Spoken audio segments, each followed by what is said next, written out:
Hi friends, ವಾಟ್ಸಪ್ಪಲ್ಲಿ 6 digit 2 step verification pin ಇರುತ್ತಲ್ವ, ಆ ಒಂದು ಪಿನ್ ಏನಾದರೂ ನಿಮಗೆ ಮರ್ತೋಗಿದ್ರೆ ಏನು ಮಾಡೋದು ಅಂತ ಈ ಒಂದು ವಿಡಿಯೋದಲ್ಲಿ ತಿಳಿಸ್ಕೊಡ್ತೀನಿ. ನೀವು ನೋಡ್ತಾ ಇರೋದು ಬದ್ರನಾಯಕ್ ಯೂಟ್ಯೂಬ್ ಚಾನಲ್. ಫಸ್ಟ್ ಟೈಮ್ ನೋಡ್ತಾ ಇದ್ದರೆ ಸಬ್ಸ್ಕ್ರೈಬ್ ಮಾಡ್ಕೊಳ್ಳಿ. ನಿಮ್ಮ ಫ್ರೆಂಡ್ಸ್, ಫ್ಯಾಮಿಲಿ ಮೆಂಬರ್ಸ್ ಎಲ್ಲರೂ ಕೂಡ ಈ ಒಂದು ವಿಡಿಯೋನ ಶೇರ್ ಮಾಡಿ.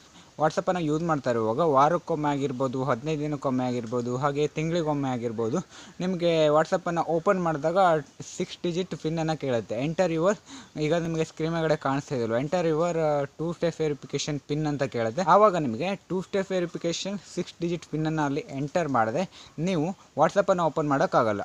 ಆಗ ಏನು ಮಾಡಬೇಕು ಅಂತಂದರೆ, ಕೆಳಗಡೆ ನಿಮಗೆ ಫಾರ್ಗೆಟ್ ಅಂತ ಇರುತ್ತಲ್ವ, ಅಲ್ಲಿ 6 ಡಿಜಿಟ್ ನಂಬರನ್ನು ಎಂಟರ್ ಮಾಡಿರುತ್ತೆ. ಹಾಗೆ ನಿಮಗೆ ಕೆಳಗಡೆ ಫಾರ್ಗೆಟ್ ಅಂತ ಗ್ರೀನ್ ಇಂಕಲ್ಲಿ ಇರುತ್ತೆ ಫ್ರೆಂಡ್ಸ್. ನಿಮಗೆ ಸ್ಕ್ರೀನ್ ಮೇಲ್ಗಡೆ ಕಾಣಿಸ್ತಾ ಇದೆ ನೋಡಿ, ಗ್ರೀನ್ ಇಂಕಲ್ಲಿ ಇರುತ್ತಲ್ವ ಫಾರ್ಗೆಟ್ ಅಂತ, ಅದ್ರ ಮೇಲ್ಗಡೆ ಕ್ಲಿಕ್ ಮಾಡಿ ನಂತರ ನಮಗೆ ಈ ಥರ ಇಂಟರ್ಫೇಸ್ ಬರುತ್ತೆ, turn off 2 step verification pin ಅಂತ.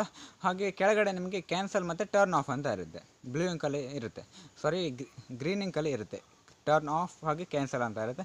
ನೀವು ಟರ್ನ್ ಆಫ್ ಮೇಲ್ಗಡೆ ಕ್ಲಿಕ್ ಮಾಡಿ ಆ ಒಂದು ಪಿನ್ ಏನಾಗುತ್ತೆ ಅದು ಕ್ಯಾನ್ಸಲ್ ಆಗುತ್ತೆ, ಟರ್ನ್ ಆಫ್ ಆಗಿಬಿಡುತ್ತೆ ಫ್ರೆಂಡ್ಸ್. ನಂತರ ನೀವು ಆ 6 ಡಿಜಿಟ್ ಪಿನ್ನನ್ನು ಎಂಟರ್ ಮಾಡದಿದ್ರೂ ಕೂಡ ಡೈರೆಕ್ಟಾಗಿ ನೀವು ವಾಟ್ಸಪ್ಪನ್ನು ಓಪನ್ ಮಾಡಿಕೊಂಡು ವಾಟ್ಸಪ್ಪನ್ನು ಯೂಸನ್ನು ಮಾಡ್ಬೋದು ಫ್ರೆಂಡ್ಸ್. ಈಗ ನಿಮಗೆ ಗೊತ್ತಾಯ್ತಲ್ವಾ. ಇಲ್ಲಿಗೆ ಒಂದು ವಿಡಿಯೋನ ಮುಗಿಸ್ತಾ ಇದ್ದೀನಿ. ಮುಂದಿನ ವಿಡಿಯೋ ಮತ್ತೆ ಎಲ್ಲರೂ ಕೂಡ ಸಿಗೋಣ. ಯಾರೆಲ್ಲ ಕೊನೆವರೆಗೂ ವಿಡಿಯೋ ನೋಡಿದೆ ಎಲ್ಲರೂ ಕೂಡ thanks for watching. Bye bye.